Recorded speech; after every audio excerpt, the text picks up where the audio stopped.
Good morning. It's January the 9th, 2017. Time to kick off another trading week. Hope everybody had a great weekend. It was very, very cold here, but we're starting to warm up. Going from daytime highs in the 20s to forecast to be in the at 60 come Wednesday. So the wind's definitely blowing from the south. We start off with our mandatory disclaimer.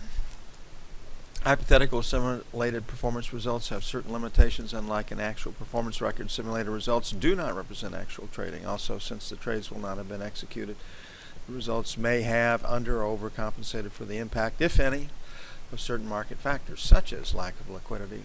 Simulated trading programs in general are also subject to the fact that they are designed with the benefit of hindsight. No representation is being made that any account will or is likely to achieve profit or losses similar to those shown. Okay, the E-mini is off a little bit. Not a lot went on this weekend. The Chinese yuan has been slammed again. The 2 days of intervention by the People's Bank of China hurt a lot of traders, but it didn't change the overall direction of the yuan. The yuan has to trade lower if China is going to protect their manufacturing export business. Their economy is a mercantilist economy. It's designed to keep their currency low so they can export and build account balances, cash for them. It's the economic model that the world has run on for a long time.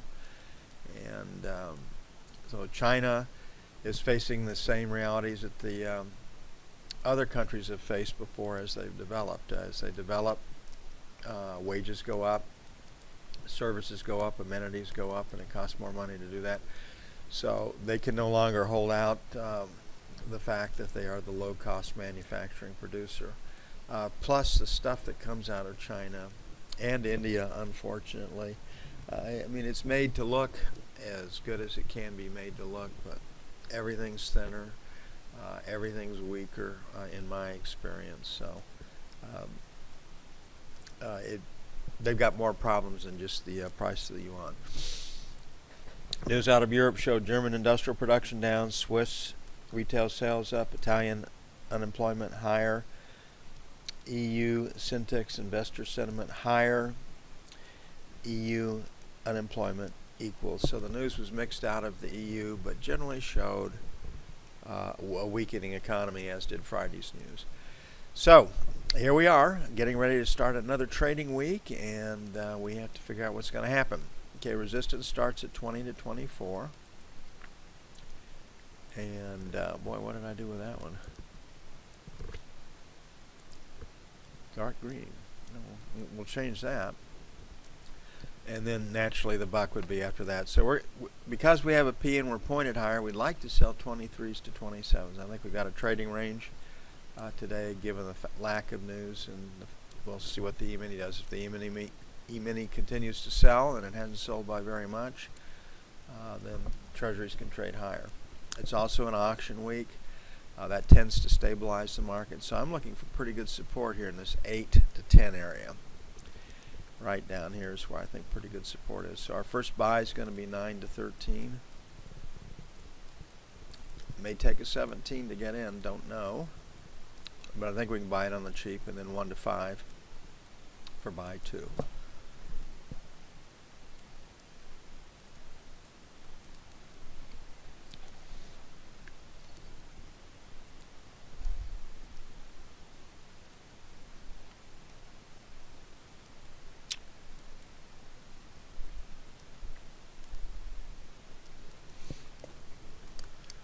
Hope everybody's football teams won yesterday. The wild card games are usually pretty bad, and these were.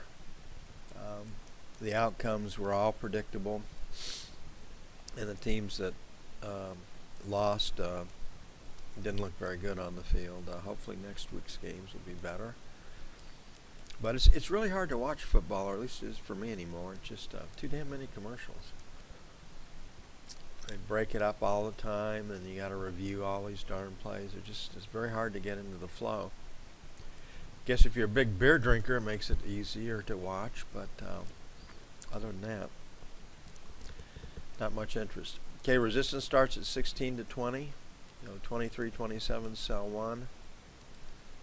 3 to 7, sell 2. On the buy side, we should have pretty good support. It starts at 4 to 8.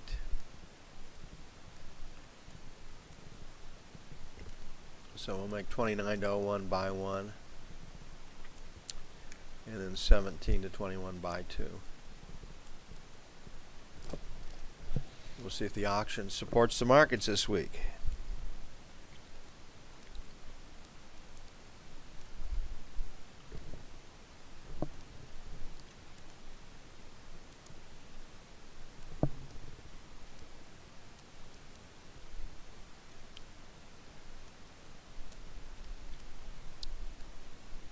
Gold is higher, or it was when I looked at it.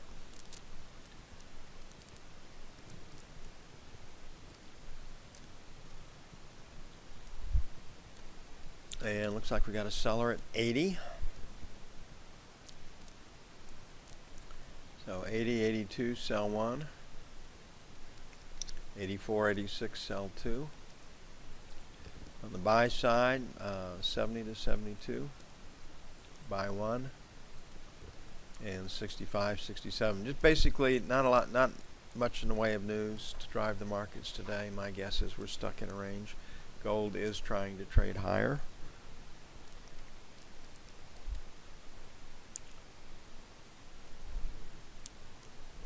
We get some help from the E-mini, that could happen.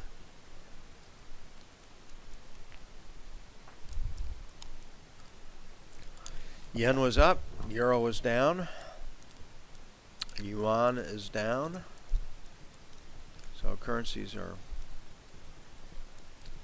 mixed as the market opens today. And you can see we had a B behind us in a weak close on Friday, and that B has continued. So we're looking for places to sell this contract.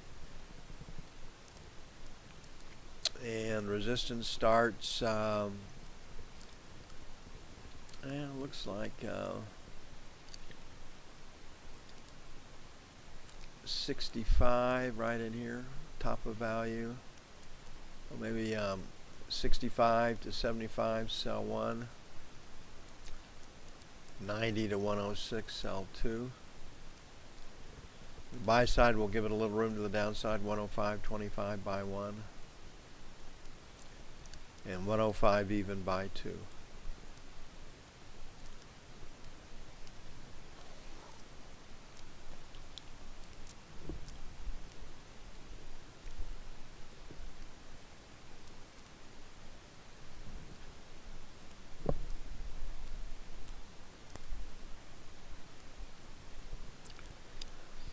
Crude oil's off, or it was when I looked at it. And we didn't have any articles over the weekend talking about the big OPEC producers maintaining or adhering, moving to their production quotas. We had a lot of bad news last week. Got a move out of the middle here that started in London. You can see that. So we have a B behind us, and we do the Globex split. We've got a B behind us. So 53.25 to 53.50, sell 1. 53.75, 54, sell 2. Stops beneath 52 and a quarter, so 50 possible. 52 and a quarter, 52.50, buy 1. 51.75, 52, buy 2.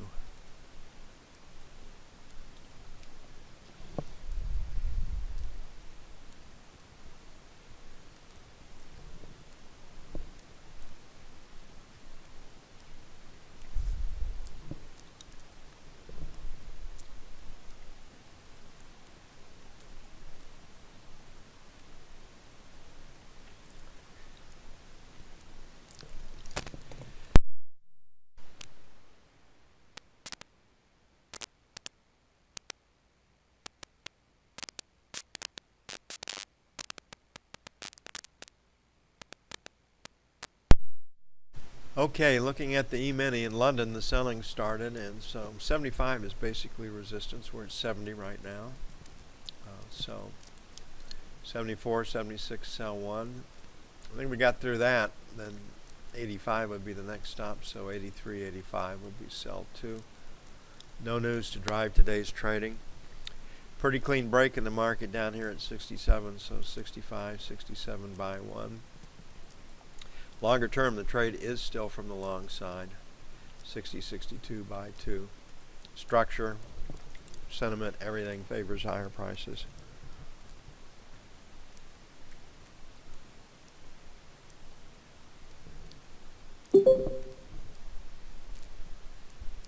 So support 60 to 65, resistance 75 to 80 as we get started this morning. Okay, it's going to take a bit to get everything up and posted. I'm going to get busy on that. I will be back with you as soon as possible.